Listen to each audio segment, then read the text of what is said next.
સુરત શહેરના કતારગામ તેમજ Dabholi Singanpor police station વિસ્તારમાં અગાઉ શારીરિક સંબંધી તેમજ મિલકત સંબંધી ગુનાઓમાં સંડોવાયેલા અને હાલમાં જામીન મુક્ત આરોપીઓને પોલીસ સ્ટેશને બોલાવી તેમની ઓળખ પરેડ કરવામાં આવી હતી।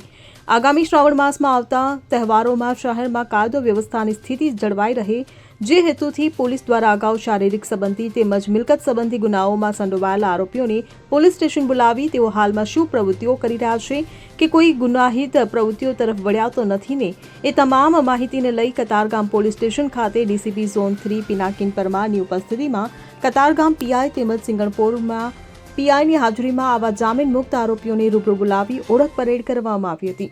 ડીસીપી પિનાકિન પરમાર દ્વારા જણાવવામાં આવ્યું હતું કે કાયદામાં રહેશો તો ફાયદામાં રહેશો। પોલીસ તમારી દુશ્મન નથી। ગુનાખોરી પ્રવૃત્તિઓ છોડી સમાજમાં એક સારા નાગરિક બની પરિવાર તરફ ધ્યાન દેવા જણાવ્યું હતું। જી સર, આજ રોજ કતારગામ પોલીસ સ્ટેશન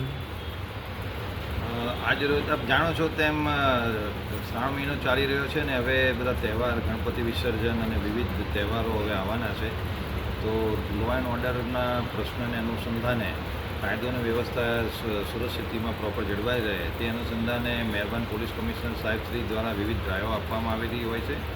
તો આજ કામગીરીના ભાગરૂપે આજે સિંગણપુર અને કતારગામ પોલીસ સ્ટેશન વિસ્તારની અંદર જે શરીર સંબંધી ગુનાઓમાં છેલ્લા વર્ષોમાં સંકળાયેલા આરોપીઓ તેમજ લિસ્ટેડ બુટલેગરો આ બધાને આજે અહીંયા કતારગામ ખાતે બોલાવવામાં આવેલા છે અને તમામની સામે અટકાયતી પગલાં લેવામાં આવશે।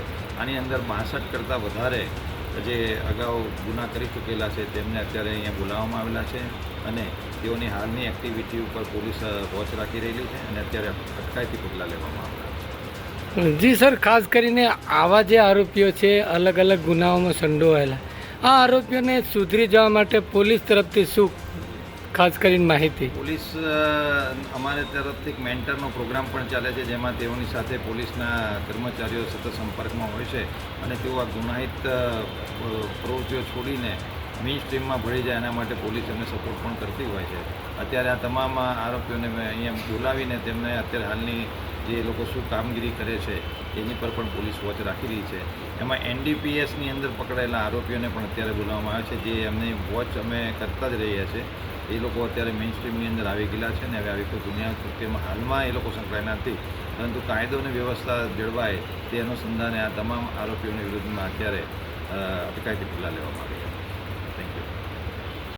નરેશ સિમરન સાથે CN24 ન્યૂઝ સુરત। હવે જુઓ દેશ દુનિયાની તમામ ખબરો તમારી આંગળીના ટેરવે। ઉઠાવો મોબાઈલ અને Google Play Store પરથી ડાઉનલોડ કરો અમારી CN24 ન્યૂઝ મોબાઈલ એપ।